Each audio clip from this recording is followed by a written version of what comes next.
ಸಾಮಾನ್ಯವಾಗಿ ಸಿಹಿ ಬೂಂದಿ ಮತ್ತು ಬೂಂದಿ ಮನೇಲಿ ಮಾಡೋಕ್ಕೆ ಹೋಗಲ್ಲ. ಏಕೆಂದರೆ ಅದಕ್ಕೆ ಬೇರೆ ಥರದ ಪ್ಲೇಟ್ ಅಥವಾ ಜಾಲರಿ ಬೇಕು. ಸಿಂಪಲ್ಲಾಗಿ ಒಂದು ಪ್ಲಾಸ್ಟಿಕ್ ಬೌಲ್ ಅಥವಾ ಈ ಥರ ತರಕಾರಿ ತುರಿಯೋ ಮಣೆ ಇದ್ರೇ ಸಾಕು, ಈಸಿಯಾಗಿ ಮಾಡ್ಕೋಬೋದು. ನೀವೇ ನೋಡ್ಬೋದು ಎಷ್ಟು ಪರ್ಫೆಕ್ಟಾಗಿ ಬಂದಿದೆ ಅಂತ. ಭಟ್ರು ಮಾಡೋ ಮದುವೆ ಮನೆ ಶೈಲಿಲಿ 100% ಪರ್ಫೆಕ್ಟಾಗಿ ಬರುತ್ತೆ. ದೇವ್ರ ಮುಂದೆ ತಟ್ಟೆ ಇಡೋದಕ್ಕೆ, ನೈವೇದ್ಯಕ್ಕೆ ಅಥವಾ ಪ್ರಸಾದಕ್ಕೆ ಕೊಡೋದಕ್ಕೂ ತುಂಬಾ ಈಸಿಯಾಗಿ ಮಾಡ್ಕೋಬೋದು. Hi namaste, welcome back to my channel. ಹೊಸಬರಾಗಿದ್ದರೆ ದಯವಿಟ್ಟು ಪೂರ್ತಿ ವಿಡಿಯೋ ನೋಡಿ ಸಪೋರ್ಟ್ ಮಾಡಿ. ಪೂರ್ತಿ ವಿಡಿಯೋ ನೋಡಿದಾಗ ನಿಮಗೆ ಕಂಪ್ಲೀಟಾಗಿ ಅರ್ಥ ಆಗುತ್ತೆ.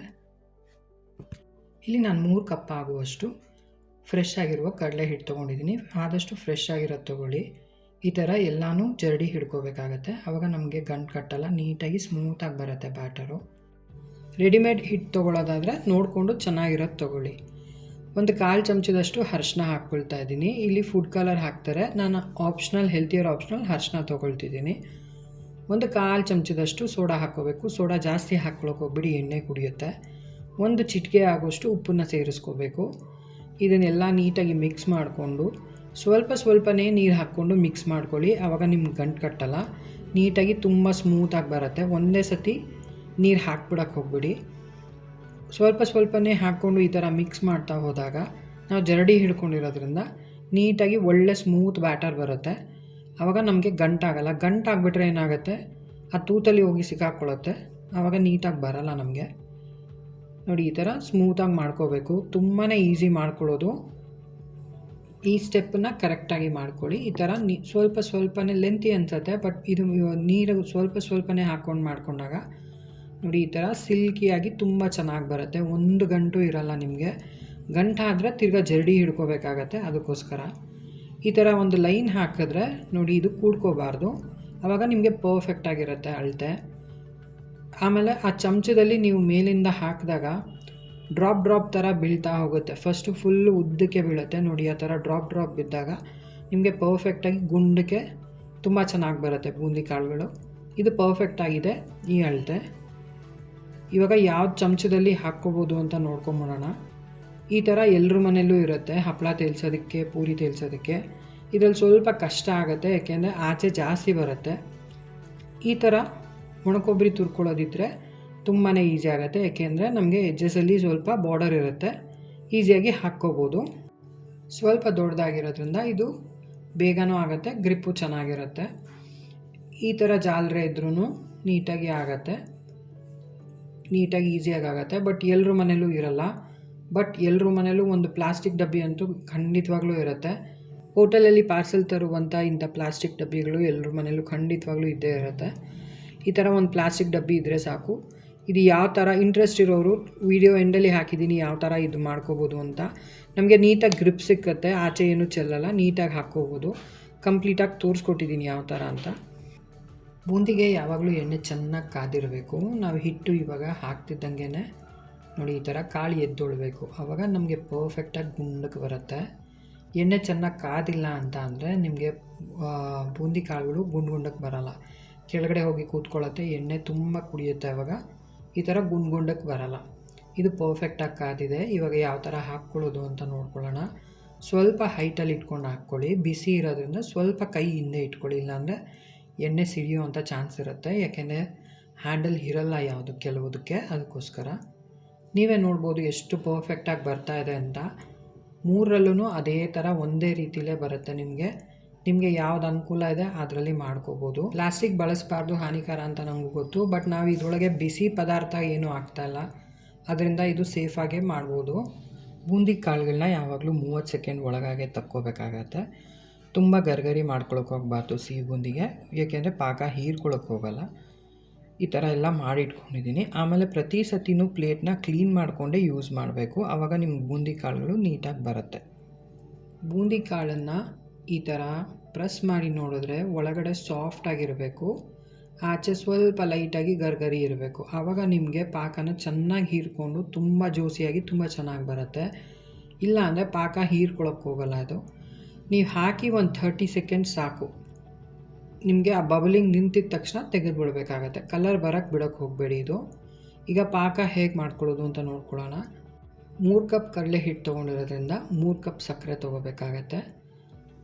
3 ಕಪ್ ಸಕ್ಕರೆ ಎಷ್ಟು ಸಕ್ಕರೆ ತೊಗೋತೀವೋ ಅರ್ಧ ನೀರು ತೊಗೋಬೇಕು. 1.5 ಕಪ್ ಆಗುವಷ್ಟು ನೀರು ಹಾಕ್ಕೋಬೇಕು. ಇಲ್ಲಿ ಪಾಕ ನಿಮಗೆ ಜಾಸ್ತಿ ಅನ್ನಿಸ್ಬೋದು, ಬಟ್ ಇಲ್ಲ ಪರ್ಫೆಕ್ಟಾಗಿರುತ್ತೆ. ಯಾಕೆ ಅಂದರೆ ಕಮ್ಮಿ ಹಾಕಿದ್ರೆ ನಿಮಗೆ 1 ದಿನ 2 ದಿನ ಬಿಟ್ಟಾಗ ಅದು ಚೆನ್ನಾಗಿ ಹೀರ್ಕೊಂಡ್ರೆ ನಿಮಗೆ ಸಪ್ಪೆ ಆಗಿಬಿಡುತ್ತೆ. ಅದಕ್ಕೋಸ್ಕರ ಇಲ್ಲಿ ಚೆನ್ನಾಗಿ ಕರಗಿ ಒಂದು 5 ನಿಮಿಷ ಕುದ್ರೆ ಸಾಕಾಗುತ್ತೆ. ನಿಮಗೆ ಒಂದೇಳೆ ಪಾಕ ಬರೋಕ್ಕೆ ಮುಂಚೆನೇ ಆಫ್ ಮಾಡ್ಕೋಬೇಕು. ಒಂದೇಳೆ ಪಾಕ ಬರೋಕ್ಕೆ ಬಿಡಬೇಡಿ, ಆವಾಗ ಗಟ್ಟಿ ಆಗೋಗುತ್ತೆ ನಿಮಗೆ ಲಡ್ಡು. ನೋಡಿ, ಈಗ ಒಂದು ಸ್ವಲ್ಪ ತಣ್ಣಗೆ ಹಾಕಕ್ಕೆ ತೊಗೊಂಡಿದ್ದೀನಿ. ಒಂದು 2 ಸೆಕೆಂಡ್ ತಣ್ಣಗಾದಮೇಲೆ ನೀವು ಪಾಕ ನೋಡಿದ್ರೆ ಗೊತ್ತಾಗುತ್ತೆ. ಇದು ಒಂದೇಳೆ ಪಾಕ ಬರೋಕ್ಕೆ ಮುಂಚೆನೇ ನಿಲ್ಲಿಸ್ಕೋಬೇಕು. ನೋಡಿ, ಇದನ್ನೇನು ಬರುತ್ತೆ ಅರ್ಧದಲ್ಲಿ ಕಟ್ಟಾಗತ್ತಲ್ವ, ಈ ಥರ ಪರ್ಫೆಕ್ಟಾಗಿರುತ್ತೆ. ಈ ಥರ ಬಂದಾಗ ನಿಮಗೆ ಎಷ್ಟು ದಿನ ಇಟ್ಟರೂ ಸಾಫ್ಟಾಗಿರುತ್ತೆ. ಇನ್ನೇನು ಬರೋ ಸ್ಟೇಜಲ್ಲಿದೆ ಇದು. ನಾನಿಲ್ಲಿ ಸ್ಟವ್ ಆಫ್ ಮಾಡ್ಕೊಂಡಿದ್ದೀನಿ. ಇಲ್ಲಿ ನಾನು ಸ್ವಲ್ಪ ಒಂದು 4ರಿಂದ 5 ಲವಂಗ, ಒಂದು ಸ್ವಲ್ಪ ಏಲಕ್ಕಿ ಪುಡಿ ಎರಡನ್ನೂ ಸೇರಿಸ್ಕೊಳ್ತಾ ಇದ್ದೀನಿ. ಸ್ಟವ್ ಆಫ್ ಮಾಡ್ಕೊಂಡಿದ್ದೀನಿ. ಸ್ಟವ್ ಯಾವುದೇ ಕಾರಣಕ್ಕೂ ಆನ್ ಮಾಡ್ಕೊಳ್ಳೋಕೆ ಹೋಗಬೇಡಿ, ಅದು ತಳ ದಪ್ಪ ಇರೋದ್ರಿಂದ ಕುದೀತಾ ಇದೆ ಅದು. ಇವಾಗ ಎಲ್ಲ ಬೂಂದಿ ಕಾಳುಗಳನ್ನು ಇದಕ್ಕೆ ಹಾಕ್ಕೊಂಡು ಚೆನ್ನಾಗಿ ಮಿಕ್ಸ್ ಮಾಡ್ಕೋಬೇಕು. ನೀಟಾಗಿ ಎಲ್ಲ ಮಿಕ್ಸ್ ಮಾಡಿಕೊಂಡು ತಣ್ಣಗೆ ಹಾಕಿಬಿಡಬೇಕು. ನೀವು ಕಂಪ್ಲೀಟಾಗಿ ಸ್ಕಿಪ್ ಮಾಡ್ದಿರ ನೋಡಿದ್ರೆ ಆವಾಗ ನೀಟಾಗಿ ಅರ್ಥ ಆಗುತ್ತೆ. ಇಲ್ಲಿ ನಾನು 2 ಟೇಬಲ್ ಸ್ಪೂನ್ ಆಗುವಷ್ಟು ತುಪ್ಪನ ಸೇರಿಸ್ಕೊಳ್ತಾ ಇದ್ದೀನಿ. ಸ್ವಲ್ಪ ಗೋಡಂಬಿನ ಫ್ರೈ ಮಾಡ್ಕೊಳ್ಳೋದಕ್ಕೆ ರುಚಿ ಚೆನ್ನಾಗಿರುತ್ತೆ ಅಂತ. ಸ್ವಲ್ಪ ಕರ್ಬೂಜದ ಬೀಜಗಳನ್ನು ಹಾಕ್ತಾಯಿದ್ದೀನಿ. ಇದು ಆಪ್ಷನಲ್, ಬೇಕಿದ್ದರೆ ಹಾಕ್ಕೋಬೋದು ಅಷ್ಟೇ. ಬರೀ ಗೋಡಂಬಿನ ಫ್ರೈ ಮಾಡಬೇಕು, ಕರ್ಬೂಜದ ಬೀಜಗಳು ಫ್ರೈ ಮಾಡೋಕ್ಕೆ ಹೋಗಬಾರ್ದು, ಹಾಗೆ ಹಾಕ್ಕೋಬೇಕು. ಅದು ಮತ್ತು ದ್ರಾಕ್ಷಿ ಡೈರೆಕ್ಟಾಗಿ ಹಾಕ್ಕೊಳ್ತಾ ಇದ್ದೀನಿ ನಾನು. ಇದೆಲ್ಲ ಲೈಟಾಗಿ ಫ್ರೈ ಮಾಡಿದ್ಮೇಲೆ ನಾನು ಡೈರೆಕ್ಟಾಗಿ ಹಾಕ್ಕೊಳ್ತಾ ಇದ್ದೀನಿ ಇದನ್ನೆಲ್ಲನೂ. ಇದು ಒಂದು 2 ನಿಮಿಷ ಆಗಿದೆ ಅಷ್ಟೇ, ತಣ್ಣಗಾಗಿ, ಫುಲ್ ತಣ್ಣಗಾಗಿಲ್ಲ. ಒಂದು 2 ಸೌಟ್ ಆಗುವಷ್ಟು, ಒಂದು 2 ಚಮಚ ಆಗುವಷ್ಟು ಪಕ್ಕಕ್ಕೆ ಸೈಡಿಗೆ ತೆಗೆದಿಟ್ಕೊಳ್ತಾ ಇದ್ದೀನಿ. ಇದು ಲಾಸ್ಟಲ್ಲಿ ಬೇಕಾಗತ್ತೆ. ಇದು ಏನಕ್ಕೆ ಅಂತ ಹೇಳ್ತೀನಿ ನಾನು. ಗೋಡಂಬಿ ತುಪ್ಪದ ಸಮೇತ ಹಾಕ್ಕೋಬೇಕು, ಸ್ವಲ್ಪ ದ್ರಾಕ್ಷಿ ಕೂಡ. ಇದು ಆಪ್ಷನಲ್, ನಿಮಗೆ ಯಾವುದಿದೆ ಅದನ್ನು ಹಾಕ್ಕೋಬೋದು.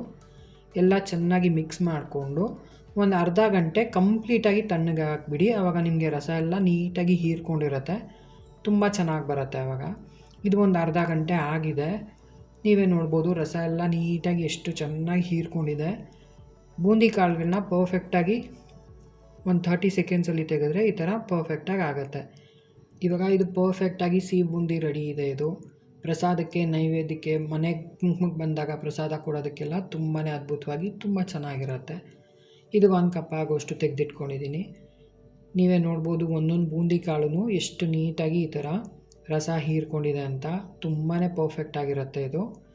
ನಾವು ಆವಾಗಲೇ ಇದು ಒಂದು 2 ಚಮಚದಷ್ಟು ತೆಗೆದಿಟ್ಕೊಂಡಿದ್ವಲ್ಲ, ಇದನ್ನೆಲ್ಲ ಮಿಕ್ಸಿಗೆ ಹಾಕ್ಕೊಂಡು ಈ ಥರ ನುಣ್ಣಗೆ ಒಂದು ಸತಿ ರುಬ್ಕೋಬೇಕು.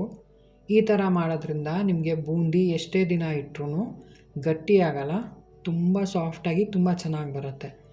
ಈ ಥರ ಪೇಸ್ಟ್ ಮಾಡಿ ಹಾಕೋದ್ರಿಂದ ನಿಮಗೆ ರುಚಿ ತುಂಬಾ ಹೆಚ್ಚು, ತುಂಬ ಚೆನ್ನಾಗಿರುತ್ತೆ. ನೀವು ಎಷ್ಟೇ ದಿನ ಇಟ್ಟರೂ ಲಡ್ಡು ಗಟ್ಟಿ ಆಗಲ್ಲ. ಒಂದೊಂದು ಸತಿ ನೀವು ಲಡ್ಡು ತುಂಬ ಡ್ರೈ ಆಗಿಬಿಡುತ್ತೆ, ನೀವು ದಿನ ಇಟ್ಟಂಗೆಲ್ಲ ಗಟ್ಟಿ ಆಗ್ತಾ ಹೋಗುತ್ತೆ. ಈ ಥರ ಮಾಡೋದ್ರಿಂದ ನಿಮಗೆ ಲಡ್ಡು ಗಟ್ಟಿ ಆಗಲ್ಲ, ಟೇಸ್ಟೂ ತುಂಬ ಅದ್ಭುತವಾಗಿ ಬರುತ್ತೆ. ಚೆನ್ನಾಗಿ ನೀಟಾಗಿ ಮಿಕ್ಸ್ ಮಾಡಿಕೊಂಡು ಈ ಥರ ಉಂಡೆ ಕಟ್ತಾ ಬಂದರೆ ತುಂಬಾ ಪರ್ಫೆಕ್ಟಾಗಿ ಬರುತ್ತೆ. ನೀವೇ ನೋಡ್ಬೋದು, ಒಂದು ವಾರ 15 ದಿನ ಇಟ್ಟರೂ ಇದೇ ಥರ ಇರುತ್ತೆ, ತುಂಬಾ ಜ್ಯೂಸಿಯಾಗಿ ಪರ್ಫೆಕ್ಟಾಗಿರುತ್ತೆ.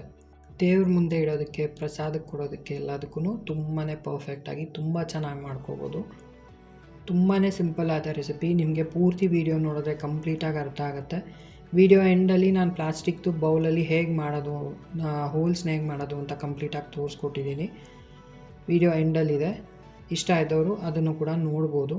ನಿಮ್ಮ ಹತ್ರ ದಬ್ಳ ಅಥವಾ ಈ ಥರ ಕಂಬಿ, ಗ್ರಿಲ್ ಮಾಡೋ ಕಂಬಿ ಅಥವಾ ಯಾವುದಾದ್ರೂ ಸರಿ ಕಬ್ಬಿಣದ್ದಿತ್ತು ಅಂದರೆ ಹಿಂದ್ಗಡೆಯಿಂದ ಮಾಡೋಕ್ಕೆ ಹೋಗಬೇಡಿ, ಈ ಥರ ಒಳಗಡೆಯಿಂದ ಮಾಡಬೇಕು. ಸ್ವಲ್ಪ ಬಿಸಿ ಮಾಡಿ ಸ್ವಲ್ಪ ದೂರದಲ್ಲಿ ಈ ಥರ ಹೋಲ್ಸ್ ಮಾಡಬೇಕಾಗತ್ತೆ.